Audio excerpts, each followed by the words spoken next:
Saya berharap begini aja, sederhana aja kalau saya berharapnya di teman-teman di sini.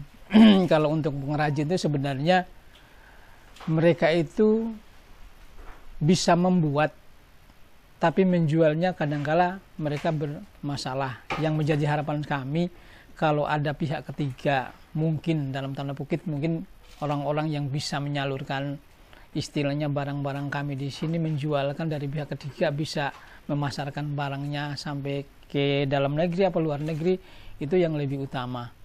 Soalnya permasalahan yang jadi permasalahan di sini kan orang-orangnya bisa membuat tapi nggak bisa menjual.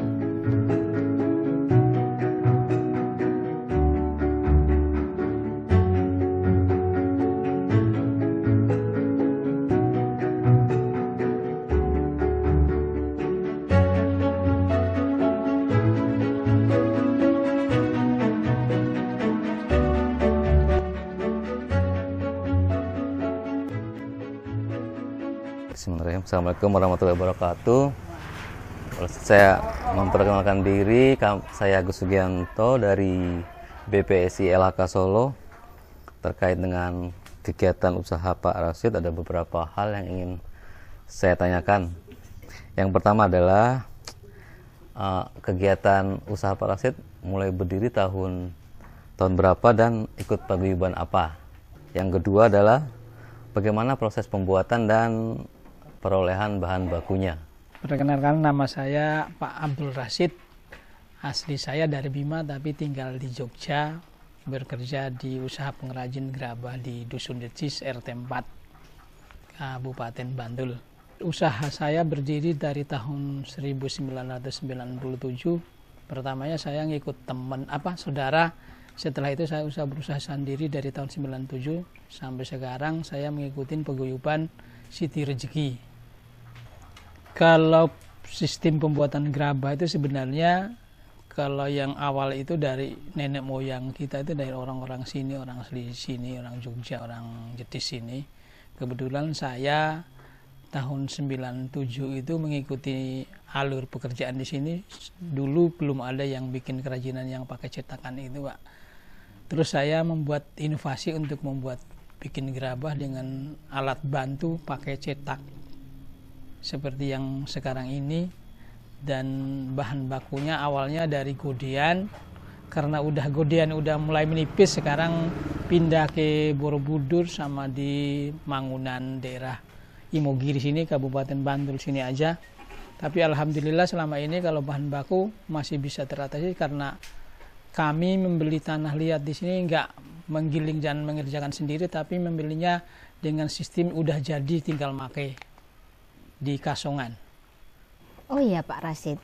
Terus apakah ada standar operasional prosedur yang Pak Rasid terapkan untuk proses produksinya, Pak?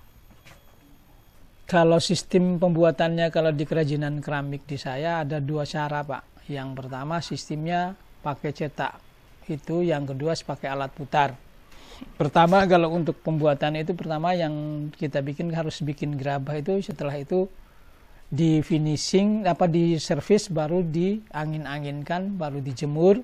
Setelah jemur masukin ke dalam tungku, dibakar, terus dibongkar, keluarin dari tungku, proses finishing, baru pengiriman ke supplier. Untuk standar pembuatan kami punya standar. Yang pertama keamanan. Yang pertama untuk pengerjaan di sini, mungkin dalam pengerjaan karena di sini ya bahan bakunya dari tanah, mungkin ada debu segala macam, kita pakai masker. Terus pembakarannya kita untuk mengangkat barang dari tempat satu ke tempat yang lain, kayak ditunggu pakai alas sarung tangan. Terus yang terakhirnya untuk penyutiran barang itu kan biasanya kalau dari supplier itu barang yang sudah nggak bisa dipakai disuruh sotirin untuk keamanannya biar pengirimannya ke luar negeri aman. Gitu. Kemudian bagaimana pemasaran produk-produk Bapak Rasid? Kalau untuk pemasaran selama ini saya mengikuti karena punya kenalan sama teman-teman yang ada yang di perusahaan semacam kayak buyer, yaitu semacam kayak pengepul lah. Jadinya saya mengikuti itu lewat pengepul. Untuk pengirimannya ke luar negeri, mereka yang mengirim, saya menyiapkan bahan yang setengah jadi aja, Pak. bagus. Dalam dan luar negeri. Iya, dalam dan luar negeri. Pak Rashid, adakah kendala atau hambatan Bapak dalam menjalankan usaha ini? Sebenarnya kalau untuk kendala, kalau untuk kerajinan gerabah selama ini yang saya rasakan mungkin sama teman-teman, kalau untuk permasalahan yang menjadi kendala kan pemasaran, Mbak. Suatu saat suatu tempat semacam sentra kerajinan bisa membuat gerabah tapi pasarnya nggak bisa, sama aja. Yang menjadi kendala kan pasar di sini.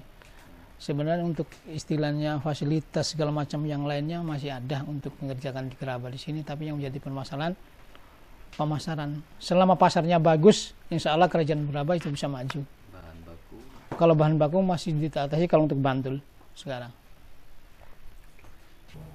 Kalau melihat usaha Bapak itu sudah lebih dari 20 tahun. Kira-kira dengan mengalami masa pahit manisnya usaha itu, harapannya apa Pak untuk kedepannya, untuk paling nggak dapat kemudahan gitu? Saya berharap begini aja, sederhana aja kalau saya berharapnya teman-teman di sini. Kalau untuk pengrajin itu sebenarnya mereka itu bisa membuat, tapi menjualnya kadangkala mereka bermasalah. Yang menjadi harapan kami kalau ada pihak ketiga, mungkin dalam tanda kutip mungkin orang-orang yang bisa menyalurkan istilahnya barang-barang kami di sini, menjualkan dari pihak ketiga, bisa memasarkan barangnya sampai ke dalam negeri apa luar negeri, itu yang lebih utama. Soalnya permasalahan yang jadi permasalahan di sini kan orang-orang yang bisa membuat tapi nggak bisa menjual. Jadi permasalahannya ya kalau untuk saya alhamdulillah karena banyak relasi, banyak teman, ya bisa menjual. Tapi di sini semuanya pengrajin, tapi mereka sekarang stagnan, nggak ada pekerjaan karena mereka nggak bisa menjual. Untuk modal segala bukan saya menganggapnya kecil, tapi kalau untuk modal mungkin yang nomor 2 aja. Yang penting pasarnya bisa dibuka, yakin secara otomatis modalnya akan datang sendiri. Oke Pak Rashid, terima kasih atas waktu dan kesempatan yang diberikan kepada kami. Sukses selalu untuk Rashid Keramik. Terima kasih.